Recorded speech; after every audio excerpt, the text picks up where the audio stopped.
Good morning. In today's reading from 1 Kings, the presence of the Lord comes in a tangible way, filling the space of the new temple as a cloud. King Solomon, responsible for the building of the temple, marvels at the presence of the Lord and wonders how it is that one place can hold the mighty presence of the everlasting God. This is from 1 Kings chapter 8, verses indicated in your bulletin.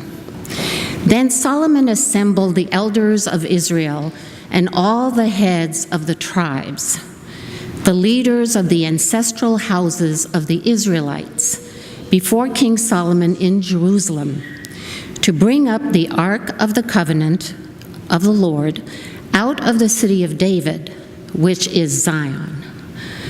Then the priests brought the ark of the covenant of the Lord to its place in the inner sanctuary of the house, in the most holy place, underneath the wings of the cherubim.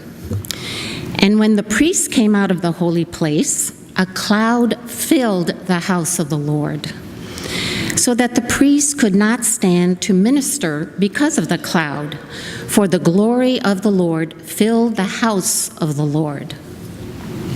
Then Solomon stood before the altar of the Lord in the presence of all the assembly of Israel and spread out his hands to heaven. He said, "O Lord, God of Israel, there is no God like you in heaven above or on earth beneath, keeping covenant and steadfast love for your servants who walk before you with all their heart. The covenant that you kept for your servant, my father David, as you declared to him, you promised with your mouth and have this day fulfilled with your hand. Therefore, O Lord, God of Israel, keep for your servant, my father David, that which you promised him, saying, there shall never fail you a successor before me to sit on a throne of Israel, if only your children look to their way, to walk before me as you have walked before me. Therefore, O God of Israel, let your word be confirmed, which you promised to your servant, my father David. But will God indeed dwell on the earth? Even heaven and the highest heaven cannot contain you, much less this house that I have built. Regard your servant's prayer and his plea, O Lord my God, heeding the cry and the prayer that your servant prays to you today, that your eyes may be open night and day towards this house, the place of which you said, my name shall be there, that you may heed the prayer that your servant prays toward this place. Hear the plea of your servant and of your people Israel when they pray toward this place. O hear in heaven your dwelling place, heed and forgive. Likewise, when a foreigner who is not of your people Israel comes from a distant land because of your name, for they shall hear of your great name, your mighty hand, and your outstretched arm. When a foreigner comes and prays toward this house, then hear in heaven your dwelling place, and do according to all that the foreigner calls to you, so that all the peoples of the earth may know your name and fear you, so as do your people Israel, and so that they may know that your name has been invoked in this house that I have built." The word of the Lord.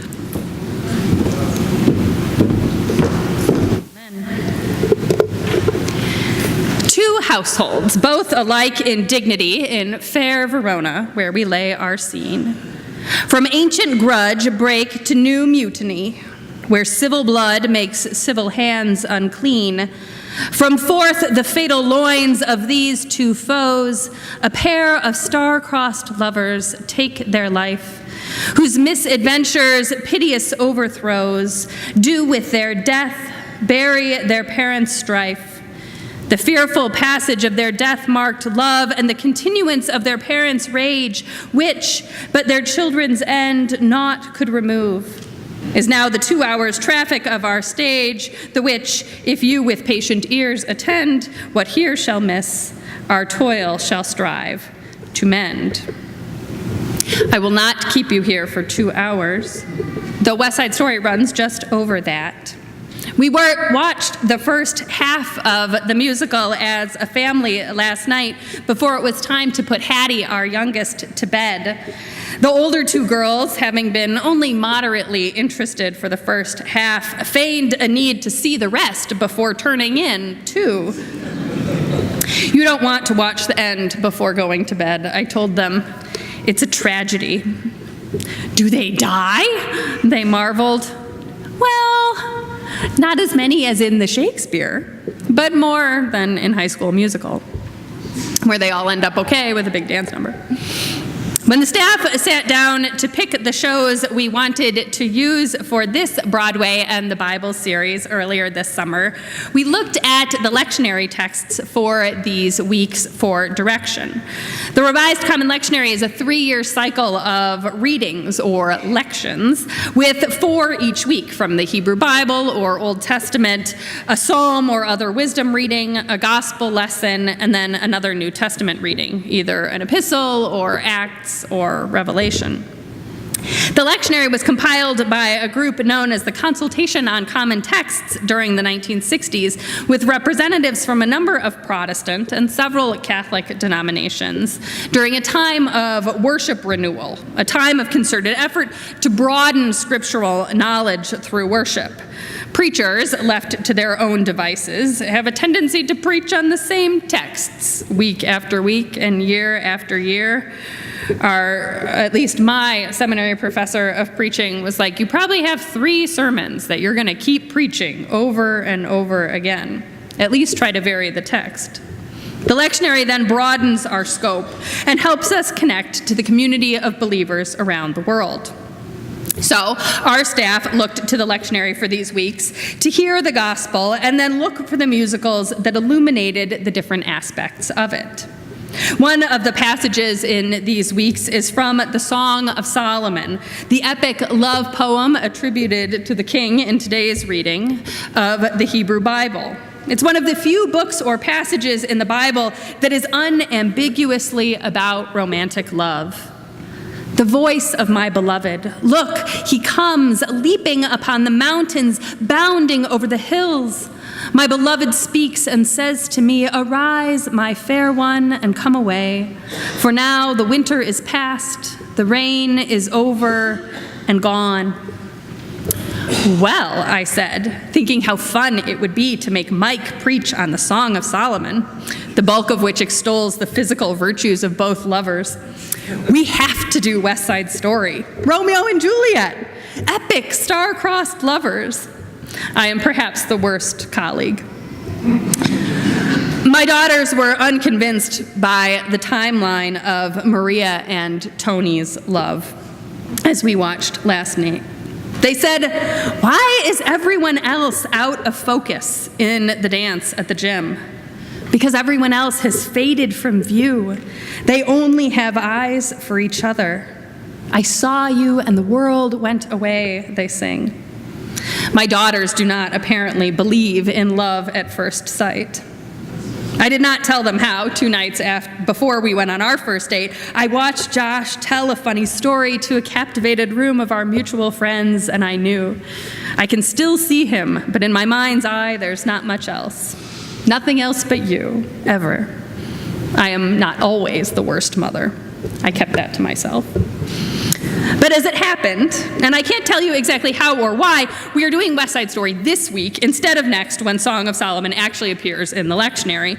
And I am preaching, not Mike, and not on the love poem, at least not exclusively, at any rate, but on this long and choppy passage about the dedication of the first temple built by King Solomon in the 9th century BCE. The temple is, of course, dedicated to Yahweh, the God of Israel, and as the passage begins, the 2 tablets containing the 10 commandments given to Moses on Mount Sinai are placed in the Ark of the Covenant, to be found, as you recall, by Indiana Jones 3 millennia later. Before that, though, the tablets containing the law are given their place of honor, and Solomon, who is David's son, speaks to the people before turning to God in prayer. He recounts how his father before him asked the Lord for the divine blessing to build a house, a resting place for God. But at that time, the Lord refused, would not yet choose a city to pause in, promising instead that eventually the Lord would rest among the people. Solomon then got the divine okay and now gives thanks for God's loyalty to his family and bloodline. The Spirit of the Lord fills the temple. It is so big that the priests and all those gathered cannot do their holy work. Throughout the Hebrew Bible run themes of God's loyalty and fidelity. There's a line in the prophets, and even here it is glimpsed in this reading, a descendant of David will rest on the throne forever. God will be with these people in this place, is the assumption. That assumption of God's loyalty manifesting itself in a particular way among a particular people in a particular place has posed problems, if you will, in Israel, certainly, but elsewhere as well. So often, as we said to the kids, we assume that God is with us, perhaps to the exclusion of God being with others as well. It is true that God is faithful, that God is steadfast. But the ways in which we have interpreted God's willingness to be with us have been problematic throughout history. Who is in the right? Who has the right to be in a given place? What does it mean to be loyal to another? The story of West Side Story opens with an extended dance number. The girls could not believe how long it was. I think we lost them there. But shortly thereafter, Riff leads his gang, the Jets, in the song, "When you're a jet all the way, from your first cigarette to your last eye and day. Always." He goes to seek out Tony early in the story, Tony, our male lead, and love interest. Tony has helped Riff form the Jets back in the day, but has since been trying to create some distance. He still loves Riff like a brother, but he works in the store. He's trying to, he tells Maria he has many prospects. He's trying to go straight. He doesn't want the violence and the fighting. And yet, Riff calls to him, "I'm your brother. You have to come with me to the dance tonight." He goes off after Tony has agreed, and they greet one another, or they offer this word on departure, womb to tomb. Womb to tomb. The loyalty, of course, is not just among the Jets or among the white immigrant and Americans in West Side Story, but also among the Puerto Ricans, among the Sharks. When Bernardo sees who his younger sister Maria has fallen in love with, he is infuriated. One of them. And you can see why he is upset. What strikes me so much, what struck me watching the movie again after so many years, was how they keep needling each other, how every time the conflict is about to go down, someone stirs it up again. The Puerto Ricans name in this clip from America all the biases they face. I had forgotten it too about the racist cop who speaks to Bernardo and the Sharks, kicking them out. You don't belong here. It is no wonder that the Jets, the teenagers, have internalized this message as well. They don't belong here. In the quintet, both representatives of the Sharks and the Jets claim, well, they began it. They began it. We are continually called to ask to whom we owe our loyalty, and far too often we offer it to penultimate goods, to a god of one place, maybe, or to a particular tribe or clan. Too often our loyalties to these limited ends lead to ill. It is good and right and holy and wonderful to experience the passion of love. It is so beautiful to see in this story these young people fall in love. But the words of the Song of Solomon echo for me. For love is strong as death, passion fierce as the grave. Its flashes are flashes of fire, a raging flame. When our love is passionate and strong, it can do much good. It can empower us to make such a difference in the world, but it can also go awry. That is, of course, the story of Romeo and Juliet, a story of so many wrong turns. The story in this wonderful musical, now 100 years old. The crooked cop, by the way, in this musical, in 1957, the movie in 1963. These stories of these conflicts, of these ongoing ways in which groups drive each other to violence and tragedy, they continue. Tony goes to make peace. He has insisted already that they fight a fair fight, that they only use their fists in the rumble, and yet still knives are drawn. After Bernardo and Riff are killed, Tony and Maria make a plan to go away together, but the messenger, Anita, who has by then been convinced of their love and is willing to be on their side, and yet when she goes to find Tony to give him Maria's message, the Jets harass her with racial slurs and an attempt at assault. Then she offers her lie, leading to Tony's death. Violence begets violence. The ways in which we hurt each other exacerbate over time.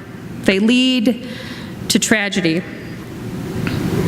Solomon, though, is not called Wise Solomon for nothing. His prayer does not end with God's loyalty to this one group, to one bloodline. No, he continues in praying to God, asking God to hear the people when they inevitably stray, when they do wrong. God asks the Lord to be faithful, to continue to hear them and bless them. He acknowledges that they are not without fault. And he prays, too, including foreigners in these words, asking that they, too, might know God's blessing. Solomon is wise. God's blessing is not just in the temple, is not just in one place, but is for all people. The Song of Solomon continues. Many waters cannot quench love. Many waters cannot quench love.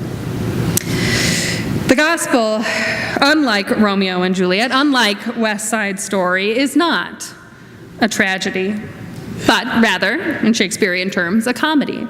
It even ends with a wedding, the bride of Christ appearing in the New Jerusalem in the book of Revelation.